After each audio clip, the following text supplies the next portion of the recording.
नमस्कार दोस्तों, आपका हमारे YouTube चैनल धार्मिक कथाएं और कहानियाँ में स्वागत है। आज मैं आपको शनिवार व्रत की संपूर्ण कथा सुनाऊंगी। अगर आपको यह कथा अच्छी लगी तो आप वीडियो को लाइक, सब्सक्राइब और शेयर जरूर कीजिएगा। आइए सुनते हैं शनिवार व्रत की कथा। कई हजारों साल पहले स्वर्ग में 9 ग्रहों के बीच में एक सवाल को लेकर झगड़ा होने लगा। ये सवाल था, आखिर सबसे बड़ा है कौन। सारे ग्रह खुद को बड़ा कह रहे थे। होते होते बात इतनी बड़ी हो गई कि सबके बीच लड़ाई होने लगी। तभी इस बात का फैसला करने के लिए सभी ग्रहों ने इंद्रदेव के पास जाने का फैसला लिया। वहां पहुंचकर सबने एक स्वर में उनसे पूछा, आखिर हम सब में से सबसे बड़ा कौन है। इस सवाल का जवाब इंद्रराज के पास भी नहीं था। इस बात को सुनते ही वो परेशान हो गए। साफ शब्दों में इंद्रदेव ने कह दिया कि आपके इस सवाल का जवाब राजा विक्रमादित्य ही दे सकते हैं। हम सबको तुरंत पृथ्वी लोक चली जाना चाहिए। सबने इंद्रदेव की बात मान ली और सभी एक साथ उज्जैन पहुंच गए। वहां पहुंचकर सारे 9 ग्रहों ने इंद्रदेव से पूछा गया सवाल इस बार राजा विक्रमादित्य से किया। ऐसा सवाल सुनकर राजा भी हैरान हो गए। उनके मन में हुआ कि हर ग्रह की अपनी एक खासियत है। हर कोई किसी धातु का देव कहलाता है और सबकी शक्ति अलग अलग व प्रभावी है। अगर किसी को बड़ा और किसी को छोटा कह दिया तो बड़ी मुश्किल हो सकती है। सोचते सोचते विक्रमादित्य के दिमाग में एक तरकीब आई। उन्होंने सभी ग्रहों का आसन बनवा कर लगा दिया। हर धातु के गुण के हिसाब से आसन लगाए गए थे, जैसे कि सोना, चांदी, कांसा, तांबा, सीसा, रांगा, जस्ता, अभ्रक और लोहा। अब इन आसनों में उनके स्वामी को बैठने के लिए कहा। सब एक एक करके अपने सिंहासन पर बैठ गए। सबके बैठने के बाद राजा विक्रमादित्य बोले कि आप लोगों के सवाल का जवाब तो खुद ही मिल गया है। अब जो सबसे आगे बैठा है वही सबसे बड़े हैं। इस बात को सुनते ही आखिरी सिंहासन पर बैठे शनिदेव को गुस्सा आ गया। गुस्से में शनि ने विक्रमादित्य से कहा, तुमने मुझे सबसे पीछे बैठाकर मेरा अपमान किया है। तुम्हें मेरी शक्तियों का अंदाजा नहीं है। मैं तुम्हें पूरी तरह से खत्म कर दूंगा। उन्होंने आगे कहा कि सूर्य किसी राशि में 1 महीने, चंद्रमा किसी राशि में 2.25 दिन, मंगल एक राशि में 1.5 महीने, बुध व शुक्र 1 महीने, बृहस्पति 13 महीने ही रहते हैं।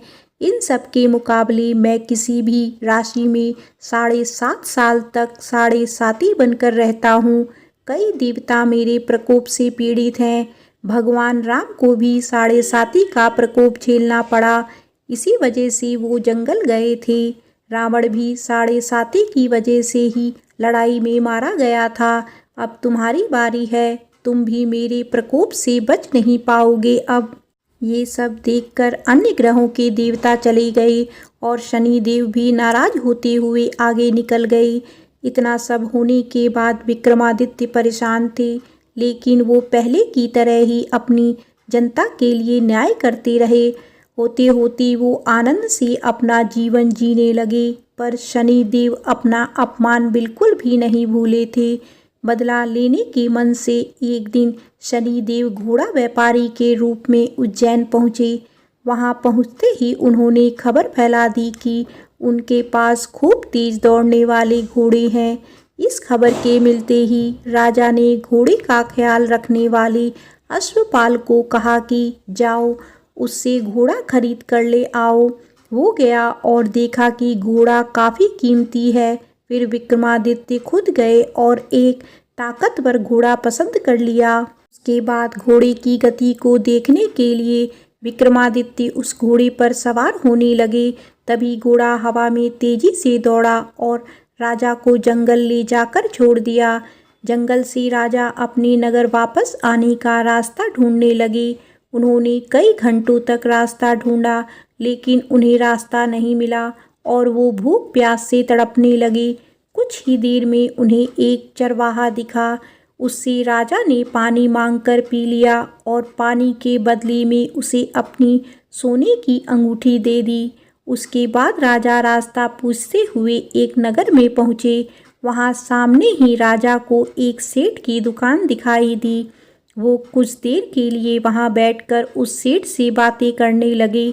उसी वक्त सेठ की दुकान की चीज़ें बहुत तेज़ी से बिकने लगी। सेठ को लगा कि राजा उसके लिए भाग्यशाली है, इसीलिए वो उन्हें अपने घर खाना खिलाने के लिए ले गए। घर पहुंचकर सेठ कुछ देर के लिए राजा को एक कमरे में छोड़कर बाहर गए। वहां राजा ने एक खूंटी पर हीरे का हार लटका हुआ देखा। तभी एक घंटी बजी और देखते ही देखते खूंटी ने उस हार को निगल लिया। ये सब देखने के बाद राजा बड़ा हैरान हुए।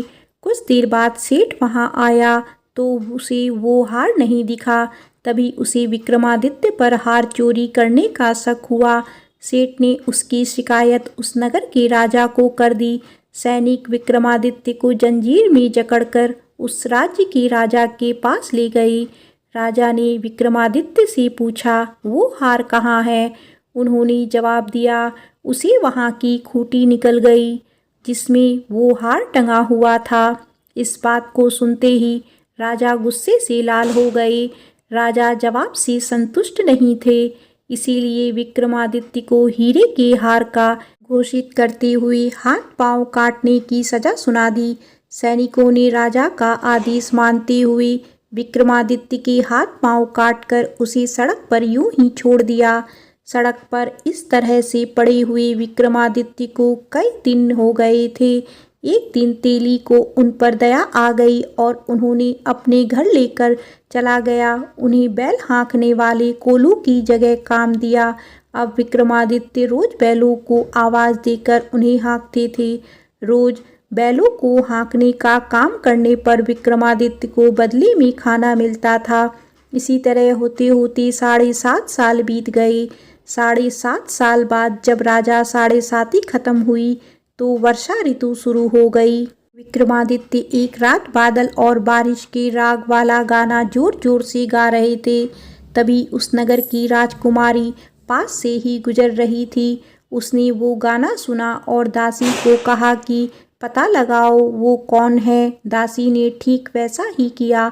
वो कुछ देर बाद लौटकर आई और कहा कि वो एक राजा हैं जिसे हीरे का हार चुराने की सजा के रूप में अपंग कर दिया गया है। राजकुमारी को उसका बादल बारिश के राग वाला गाना खूब पसंद आया था, इसीलिए उसने अपंग राजा से शादी करने का फैसला लिया। इस बारे में जब राजकुमारी ने अपने माँ बाप को बताया तो उन्होंने इस रिश्ते से इनकार कर दिया। विक्रमादित्य के संगीत पर मोहित उस राजकुमारी ने जिद पकड़ ली कि वो शादी करेगी तो विक्रमादित्य से ही करेगी, वरना वो अपने प्राण त्याग देगी। बेटी की जिद के आगे हारकर उन्होंने उसकी शादी विक्रमादित्य से करवा दी। शादी के बाद राजकुमारी भी विक्रमादित्य के साथ तेली के घर चली गई। विवाह की रात को ही विक्रमादित्य के सपने में शनिदेव आई और कहा कि अब तो तुम्हें मेरे प्रकोप का पता चल ही गया होगा। अपने दंड की सजा मैंने तुम्हें इस तरह से दी है।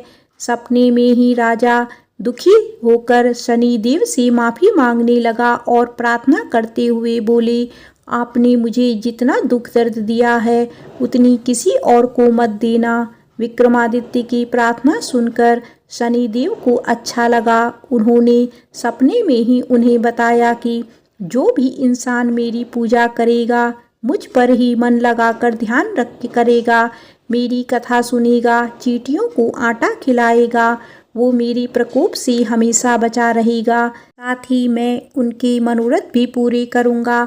सपने में ये सब देखते ही विक्रमादित्य की नींद खुल गई और उनके हाथ पांव भी लौट आए थे।